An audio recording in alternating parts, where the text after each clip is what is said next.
ప్రియమైనటువంటి సువార్తమానం రేడియో శ్రోతలకు ప్రభు అయిన యేసుక్రీస్తు నామములో వందనాలు.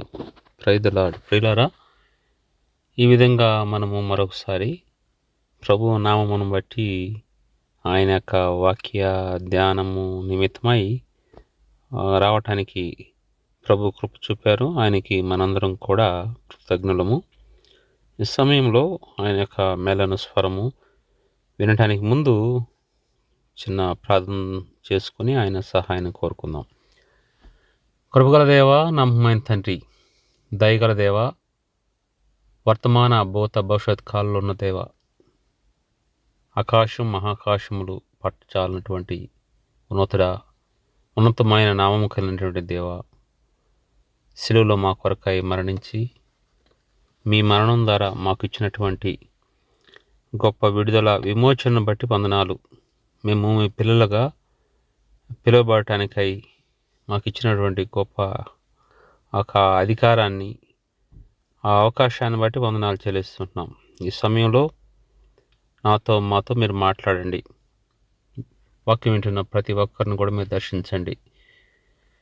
వారు ఏ పరిస్థితుల్లో గుండా వెళ్తున్నారో మా ప్రియ సహోదరుడు సహోదరీలు ఎటువంటి పరిస్థితుల్లో గుండా వెళ్తున్నారో మాకు తెలియదు. అయితే హృదయ రహస్యాలు ఎరిగిన దేవుడు, హృదయాలు పరిశోధించగలిగిన దేవుడు ప్రభా, వారి యొక్క ప్రతి అవసరత, మా ప్రియుల యొక్క ప్రతి అవసరత మీ మహిళాసనామంలో తీర్చండి, కనుగరించాలని కోరుకుంటున్నాం. మీ దయగల కార్యాలు, కృపగల కార్యాలు, ఆశ్చర్య కార్యాలు మీరు జరిగించండి. మీరు స్వస్థపరచు యెహోవా దయతో జ్ఞాపం చేసుకోవాలని యేసునామములో ప్రార్థించి వేడుకొనుచున్నాం తండ్రి, ఆమేన్. ప్రియులారా, ఈ సమయంలో అపోస్తుల కార్యాలు 4వ అధ్యాయము నుంచి 4వ అధ్యాయము 9వ వచనం నుంచి కొన్ని వచనాలు చూద్దాం. Acts of apostle chapter 4 verse 9 onwards. ఇక్కడ ఈ విధంగా లేఖన భాగాలు చదివిస్తూ ఉన్నాయి. 9వ వచనం చూసినట్లయితే, ఆ దుర్బలునికి చేయబడిన ఉపకారమును గూర్చి వాడు దేని వలన స్వస్థత పొందెనని నేడు మమ్మును విమర్శించున్నారు కదా. ఈ పేతురు లేచి మాట్లాడుతున్నాడు. అక్కడ జరిగిన సంఘటన ఏంటంటే, ముందు వచనాలు చూస్తే ఒక దగ్గర 40 సంవత్సరాలు ఉన్నటువంటి వ్యక్తి కుంటివాడిగా, పుట్టినప్పటి నుంచి కుంటివాడిగా ఉంటూ ఒక మందిరము, దేవుని యొక్క టెంపుల్ మందిరము దగ్గర ముందు కూర్చొని తను భిక్షాటన చేస్తూ ఉన్నాడు. ఆ సమయంలో పేతురు యోహానులు ఇంచుమించు 3 గంటల టైంలో వారు వెళ్తూ మందిరంలోకి ప్రార్థనా సమయానికి వెళ్తూ ఇతను చూశారు. అతను వారిని భిక్ష అడిగినప్పుడు అక్కడ కొంత సంభాషణ జరిగి యేసునామంలో, నజరేయుడైన యేసునామంలో స్వస్థత పొందమని చెప్పినప్పుడు అతను బాగవుతాడు.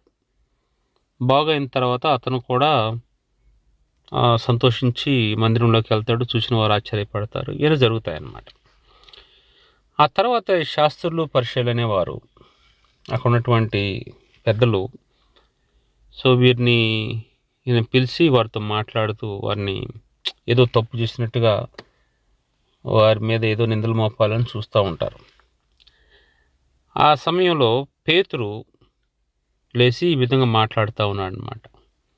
మీకు సమయం ఉంటే మీరు ఆ ముందు వచనాలు చదవండి, చాలా క్లియర్గా ఉంటుందన్నమాట. ఇక్కడ ఆ ముందు వచనాలు, ముందు అధ్యాయం కూడా చదవండి. ఇక్కడ ఈ 9వ వచనంలో ఆ దుర్బలునికి చేయబడిన ఉపకారమును గూర్చి వాడు దేని వలన స్వస్థత పొందినని నేడు మమ్మును విమర్శించున్నారు కదా. దేని వలన స్వస్థత పొందాడు తెలుసుకోవడానికి. స్వస్థత పొందాడు, సంతోషించాలి. మన వలన కాలేకపోయిందే.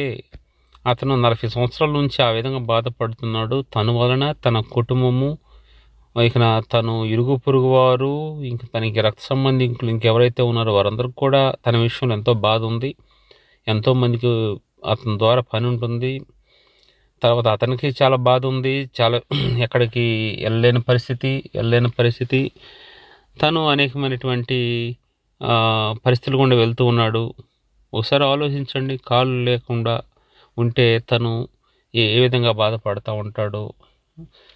సో అటువంటి పరిస్థితిలో ఉన్న అతను బాగుపడ్డాడు కాబట్టి సో మనము ఎవరైతే బాగు చేశారో సో ఆయన్ని స్తుతించటము, అతనికి కృతజ్ఞతలు తెలియజేయటము, చేసిన కార్యాన్ని బట్టి సంతోషించడానికి బదులు వీరు అది అంటారు కదా, గుడ్డు మీద ఏక పికటు అంటారనమాట. సో ఏం దొరుకుతుందా వీళ్ళకి ఇంక పాయింట్, వీళ్ళని ఎట్లా ఇబ్బంది పెట్టాలా అని ఆలోచిస్తూ వాళ్ళని ప్రశ్నించినప్పుడు పేతురు, యేసుప్రభు శిష్యుల్లో ఉన్నటువంటి ఒక సీనియర్ శిష్యుడైనటువంటి పేతురు లేచి నిలబడి, పరిశుద్ధాత్మతో నిండినవాడై లేచి నిలబడి ఈ విధంగా మాట్లాడుతూ ఉన్నాడు. ఆ దుర్బలునికి ఏదో ఉపకారం చేయబడింది. సో దేనివల్ల స్వస్థత పొందాడని మీరు విమర్శిస్తూ ఉన్నారే. అయితే చూడండి, చెప్తున్నామని 10వ వచనంలో ఈ విధంగా అంటున్నాడు, మీరందరూ ఇజ్రాయేలు ప్రజలందరూ తెలుసుకొనవలసింది ఏమనగా, మీరు సిలువ వేసినట్టు, మృతుల్లో నుండి దేవుడు లేపినట్టు, నజరేయుడైన యేసుక్రీస్తు నామముననే వీడు స్వస్థత పొంది మీ ఎదుట నిలుచున్నాడు. మీరు ఎవరో బాగు చేశారనుకుంటున్నారు కదా. చూడండి, నజరేయుడైన యేసుక్రీస్తు నామంలో వీడు బాగుపడ్డాడు. 40 సంవత్సరాల నుంచి ఎన్నో బాధలు గుండా వెళ్తూ, ఎన్నో ఒక సామాన్యమైనటువంటి మనిషి జీవించాల్సిన జీవితం జీవించకుండా, తన ఒక అసాధారణమైనటువంటి లేకుంటే చాలా ఇబ్బందికరమైనటువంటి జీవితాన్ని జీవిస్తున్నటువంటి ఆ మనిషి, ఆ వ్యక్తిని బాగు చేస్తే, వాడు స్వస్థత పొందితే, వాడి విషయంలో సంతోషించకుండా మీరు ఈ విధంగా చేస్తూ ఉన్నారని, ఆ నామం ఎవరో కాదు, నజరేయుడైన యేసుక్రీస్తు నామమే అనే మాట అనడంతోనే వారికి ఏదో అనిపించింది. ఎందుకంటే ఈ నజరేయుడైన యేసుక్రీస్తు వలన వారు చాలా ఇబ్బందిగా ఫీల్ అయిపోయారు. కారణం, వారు పేరు ప్రతిష్టలకు దెబ్బతింటుంది. ప్రజలు వారి వెంట తిరిగేవారు. అంతకుముందు యేసుప్రభు ఎప్పుడైతే కార్యాలు చేస్తుంటే యేసుప్రభు వెంట తిరగటం మొదలుపెట్టారు.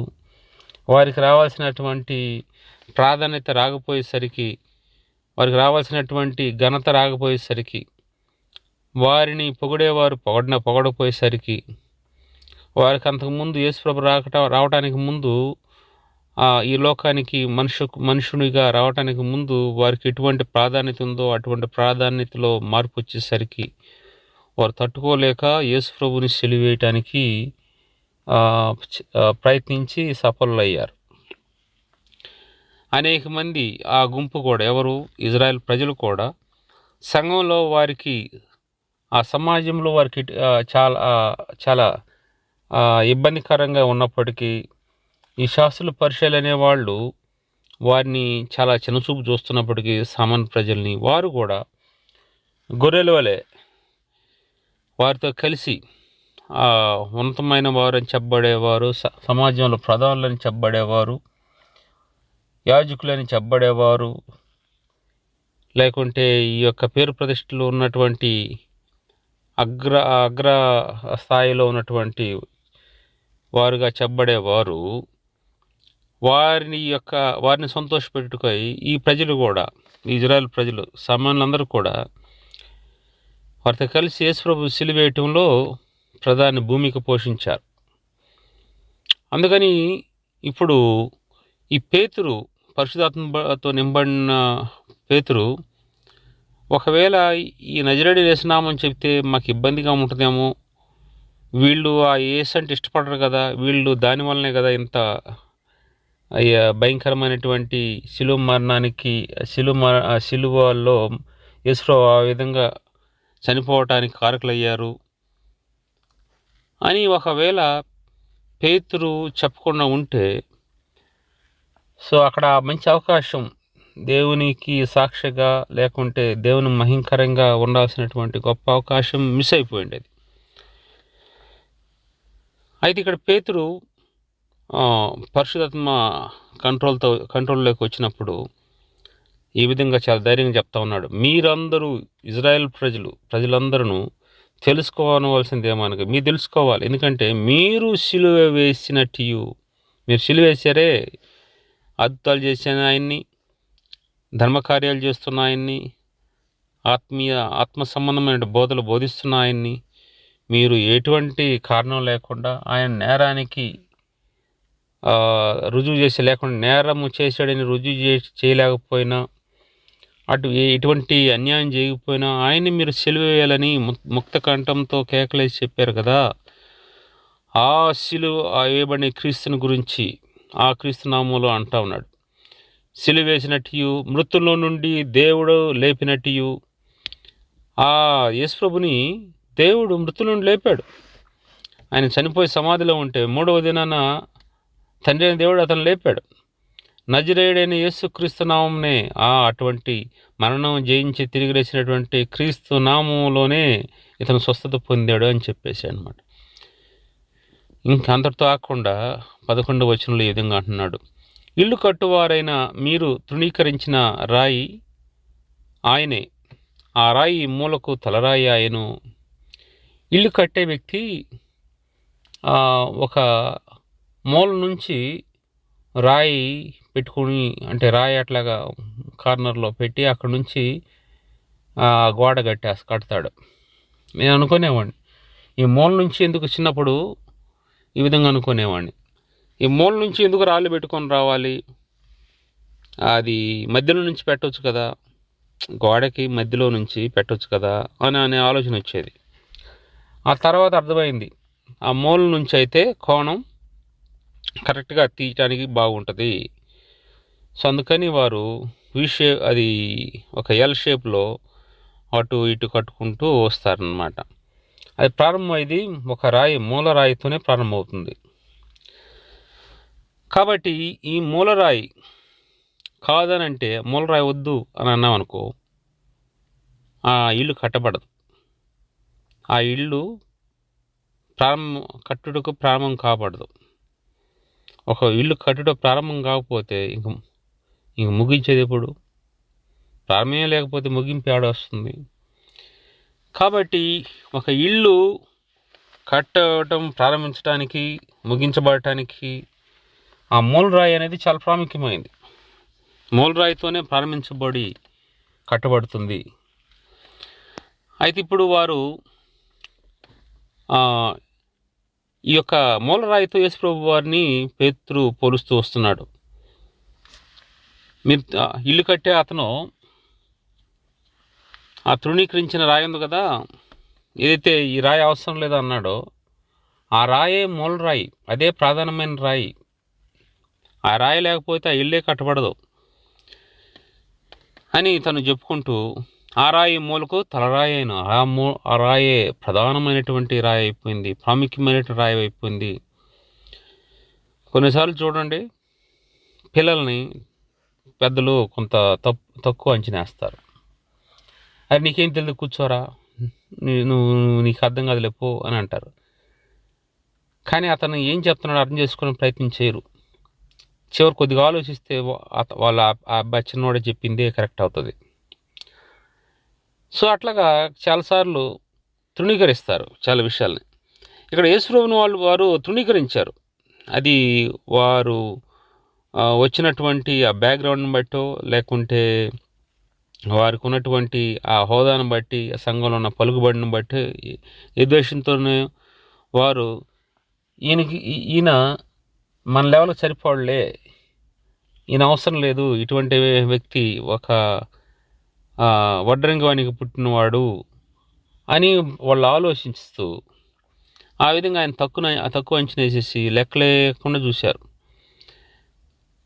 తీరా చూస్తే ఆయనే ప్రముఖమైనటువంటి వాడుగా, ఆయనే దేవుడు అన్న విషయం వాళ్ళకి అర్థం కాలే. ఆయనతోనే సృష్టి ప్రారంభించబడిందని, ఆయనే సృష్టిని సృష్టించాడని, ఆయన ఆది అంతం లేనివాడని, అల్ఫా ఒమేగాని, ఆయన నోటి మాట ద్వారా సమస్తం సృజించాడని, మనమందరం కూడా ఆయన ద్వారా సృజించబడినాము అన్న విషయం వాళ్ళకి అర్థం కాలే. సో ఇప్పుడు ఏది చూసినా కూడా, మనము ఈ యొక్క చరిత్రలు ఏది చూసినా కూడా ఆయన లేకుండా చరిత్రే లేదు, ఆయన లేకుండా చరిత్రే లేదు. కాబట్టి ఆ ఇల్లు కట్టేవాడు తృణీకరించిన రాయి అంటే, ఇల్లు కట్టు వారైన మీరు అంటే వారు ఎవరైతే ఆ శాస్త్రులు పరిచయాలు వీళ్ళందరూ ఉన్నారో వారు ఇల్లు కడుతున్నామని అనుకున్నారు, అంటే కట్టేవారుగా ఉన్నారు, ఆ సమాజాన్ని కట్టేవారుగా ఉన్నారు అనుకోండి. దానికి ప్రభువు లేకుండా వారు కట్టలేరు. ఒక మంచి సమాజాన్ని కట్టాలంటే ప్రభువు ఉండాలి.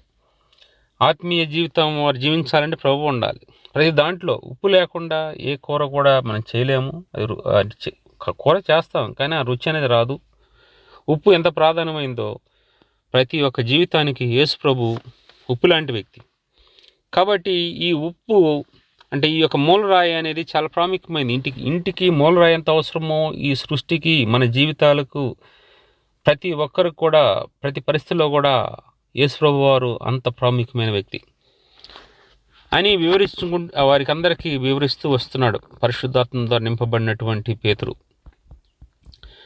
12వ వచనంలో, మరి ఎవని వలనను రక్షణ కలుగదు, ఈ నామమునే మనము రక్షణ పొందవలన కానీ ఆకాశం క్రింద మనుషుల్లో ఈయబడిన మరి ఏ నామమున రక్షణ పొందలేమనెను. ఇక రక్షణ గురించి తీసుకొస్తున్నాడు. ఇది ఆ మూలకు తలరాయి ఎట్లయిందంటే, ఆ ప్రాముఖ్యమైన తృణీకరించబడిన రాయి, కట్టబడుతున్న ఇల్లు కడుతున్నాం అనుకున్న వారు తృణీకరించినటువంటి రాయి, ప్రాధాన్యమైన రాయి ఎట్లయిందంటే, ఎవరి వల్ల కూడా రక్షణ కలగదంటున్నాడు. ఈ రాయి వలనే, ఈ మూల రాయి వలనే, ఈ ప్రభువారి వలనే రక్షణ కలుగుతుంది. ఈ నామమునే ప్రతి ఒక్కరు కూడా, మనమందరం కూడా రక్షణ పొందాలి. ఈ నామంలోనే ఎవరి వలన రక్షణ కలగదు. ఎంత వీరుడు శూరుడైనా, చక్రవర్తి అయినా, ఆ రాజులైనా, పెద్ద సంపన్నులైనా, కోట్లాది అంటే కోట్లు సంపాదించినటువంటి వ్యక్తులుగా ఉన్నా, లేకుంటే ఈ లోకంలో ప్రపంచ ఎంత ధనవంతులైనా ఎవరైనా కూడా రక్షణ పొందాలి అంటే యేసు నామమున తప్ప మరి ఇంకో నామమే లేదు. అందుకని దేవుని వాక్యం చెప్తుంది, ఆకాశము కింద మనుషుల్లో ఈబడిన మరి ఏ నామము రక్షణ లేదు. ఎన్ని నామాలైనా ఉండొచ్చు, నీకు నామాలు పెట్టే నామాలే కానీ, నీ నొసట నామం పెట్టే నామాలే కానీ, ఇంతకంటే శక్తివంతమైన నామం ఇంకొకటి లేదు. ఈ నామంలో రక్షణ. మిగిలిన నామాల్లో నీకు నామమే దొరికేది. నీకు ఒక నామం పెట్టేస్తారు, నిన్ను మోసగిచ్చేస్తారు, నేను ఎంతో తృణీకరించి నీ జీవితాన్ని ఎందుకు విలువలేని వారిగా చేస్తారు. నీ జీవితంలో ఎటువంటి విడుదల, విమోచన అనేది ఉండదు ఆ నామాల్లో. ఇంకా భ్రష్టుపట్టిపోతాం. అయితే ఈ నామంలో, యేసు నామంలోనే రక్షణ, యేసు నామంలోనే అభివృద్ధి, యేసు నామంలో స్వస్థత. కాబట్టి అంత గొప్ప నామము యేసు నామం. ఉన్న ప్రపంచంలో ఉన్న పేర్లు అన్నింటిలో ఏ పేరని చెప్పు, వాటన్నిటిలో చూస్తే ఈయన పేరే ఉన్నతమైనటువంటి పేరు. ఈ పేరులోనే మనకు రక్షణ, మన ఆత్మలకు రక్షణ. సో 13వ వచనం అంటున్నాడు, వారు పేతురు యోహానులను ధైర్యమును చూచినప్పుడు, వారు పేతురు యోహానుల ధైర్యమును చూచినప్పుడు వారి విద్యలేని పామరులని గ్రహించి ఆశ్చర్యపడి వారు యేసుతో కూడా ఉన్న వారిని గుర్తించిరి. వీళ్ళు డాక్టర్ కోర్సులు ఏం చేయలేదు, వీళ్ళు ఏదో మాస్టర్ డిగ్రీలు ఏం చేయలేదు, వీళ్ళు శాస్త్రవేత్తలు కాదు, వీరు విద్యావేత్తలు కాదు, పండితులు కాదు, ఏమి కాదు. వీరు వీరు విద్య లేనటువంటి పామర్లు, సామాన్యులు, వీరు సామాన్య ప్రజలు, చదువులేనటువంటి వారు.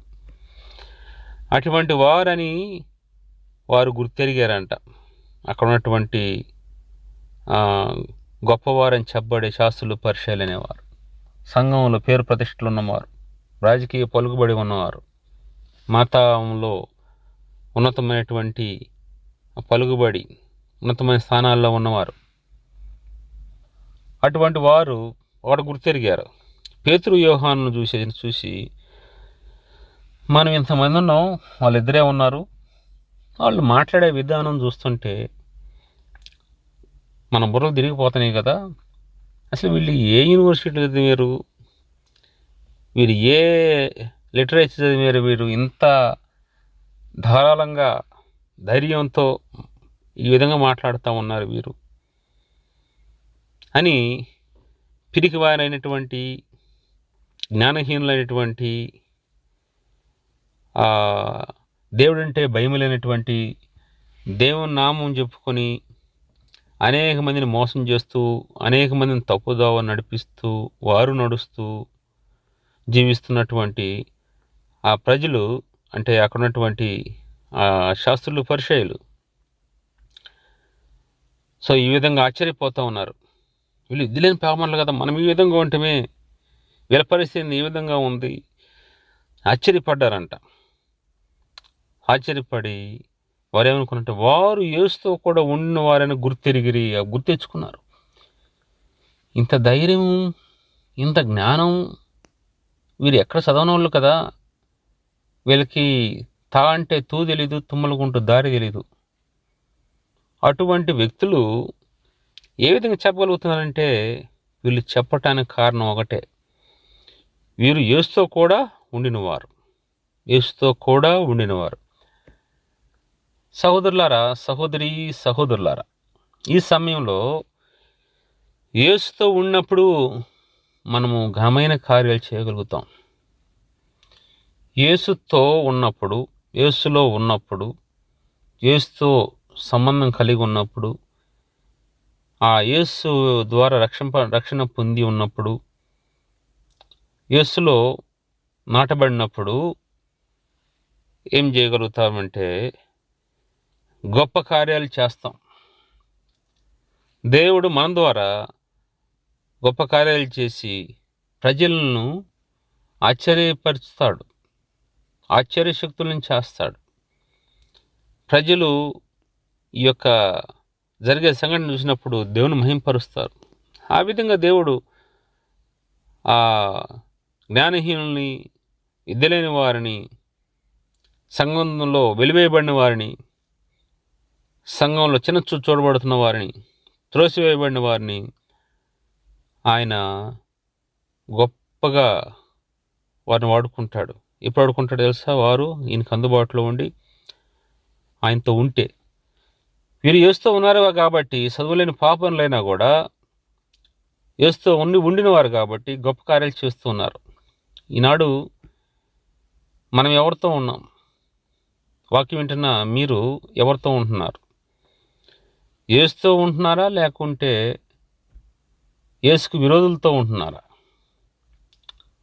అల్పకాల పాప భోగముల కొరకు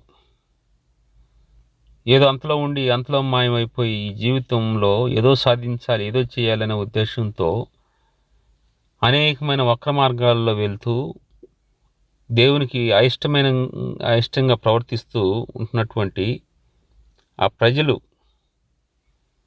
ఎవరితో ఉంటున్నారు? ఎవరితో జీవిస్తున్నారు? ఈ దేవునితో ఉంటున్నారా? యేసుతో ఉంటే అద్భుత కార్యాలు నీ ద్వారా దేవుడు చేస్తాడు. కాబట్టి ఆ యేసుతో మనము ఉండాలని ప్రభు కోరుకుంటున్నాడు. వారు యేసుతో ఉండిన వారు కాబట్టి అటువంటి చేస్తున్నప్పుడు వారు ఎంతమంది ఉన్నాయి అటువైపు ఇటువైపు యేసు పక్షంగా నిలబడితే చాలు, ఆయనే ఘనమైన కార్యాలు చేస్తాడు. వారు ఈ విధంగా గ్రహించారంట, వారు యేసుతో కూడా ఉన్నవారని గ్రహించారంట. 14 వచనంలో అంటున్నాడు, స్వస్థత పొందిన ఆ మనుషుడు వారితో కూడా నిలిచి చూచి ఏమీ ఎదురు చెప్పలేకపోరు. ఇంకేం చెప్తారు? వారు ఇంకేం ఎదురు చెప్తారు? వారి ముందే అడుక్కుంటూ 40 సంవత్సరాలు గడిపినటువంటి ఆ వ్యక్తి బాగుపడి వారి ముందు నిలబడితే ఇంక వారేం చెప్పగలుగుతారు? కాబట్టి ప్రియులారా, మన జీవితాల్లో అనేకసార్లు అనేక పరిస్థితులు గుండా వెళ్ళొచ్చు, కానీ చింతపడాల్సిన అవసరం లే. ఎందుకంటే ప్రభు తన మహిమ కొరకై కొన్ని అనుమతిస్తాడు మన జీవితంలో. అనుమతించి వాటిని ఆయనే తీసేసి దాని ద్వారా 2 బొమ్మలు చూపిస్తాడు లోకస్తులకి. ఆ పరిస్థితిలో ఉన్నప్పుడు ఏ విధంగా ఉన్నాడు, బాగైన తర్వాత ఏ విధంగా ఉన్నాడు, ఈ 2 చూపించేస్తాడు. చూపించినప్పుడు ప్రజలు ఆశ్చర్యపోయి ప్రభుని గణపరుస్తాడు. ఆ విధంగా మన జీవితాల ద్వారా ప్రభు గణపరచబడాలని, మన జీవితాల ద్వారా ప్రభు గణపరచబడాలని అటువంటి పరిస్థితులు అనుమతిస్తాడు. ఈ సత్యాన్ని గుర్తెరిగి తొందరపడి ఎటువంటి నిర్ణయాలు తీసుకోకుండా అటువంటి పరిస్థితులు గుండా వెళ్తున్నప్పుడు దేవుని మహింపరుస్తూ ముందుకెళ్ళిపోవాలి. అప్పుడు ఈ శాస్త్రుల పరిశీలన లాంటి వాళ్ళు కూడా ప్రభు కార్యాలను చూసి ఆశ్చర్యపోతారు. వారు నోరు మూయివేయబడినట్టుగా ఉంటుంది. కాబట్టి మనము సహిద్దాం ప్రభు కొరకు, ప్రభునామం మహింపరచట్లో పాలుభాగస్తులుగా ఉందాం. ఇక్కడ వీరు ఎంత ధైర్యం చెప్పారంటే అటువంటి ధైర్యం ప్రభు మనకి, మన కుటుంబాలకు అనుగ్రహించునుగాక. అటువంటి ధైర్యంతో మనము ముందుకు వెళ్దాం. ఎక్కడైతే మనం నిరాశపడతామో ఆ ప్రభుని అడుగుదాం, ప్రభా శక్తినివ్వండి. ఎక్కడైతే మనం నిలలేకపోతున్నాం ప్రభుని అడుగుదాం, ప్రభా నిలబడటానికి సహాయం చేయండి. ప్రభుని అడుగుదాం, ప్రభా ఈ పరిస్థితులు కూడా వెళ్తున్నాం అంటే ప్రభు ఘనమైన కార్యం చేస్తాడు. నా కృప నీకు చాలును అంటాడు. కాబట్టి ఆయన కృపను కలిగి మనం ముందుకు వెళ్ళిపోదాం. ఆయన చిత్తం లేకుండా మనం ఏది కలిగి ఉన్నా కూడా దానివల్ల ఉపయోగం లేదు. ఆయన చిత్తంలో మనం కలిగింది కొద్దిగైనా కూడా తృప్తికరంగా ఉంటుంది. దేవుడి కొద్ది మాటలు దీవించి ఆస్వాదించును గాక. ప్రార్థన చేసుకుందాం. కృపగల దేవా, నమ్మకమైన తండ్రి, ఇంతవరకు మీ యొక్క దయగల మాటలు మాకు వినిపించారు. మీ స్వరం మేము వినటానికి కృప చూపారు. కొన్ని మాటలు మేము చదువుకోవడానికి పరిశుద్ధాత్మ సహాయం ద్వారా వాటిని మేము వివరించుకోవడానికి సహాయపడ్డారు. విన్నవారిని మీరు జ్ఞాపకం చేసుకోండి. వారికి ఎంతైనా ఆశ్చర్యకరంగా ఈ యొక్క లేఖన భాగాలను ఉంచండి. వారు అనేక మందికి సాక్షులుగా ఉండటానికి కృప చూపండి.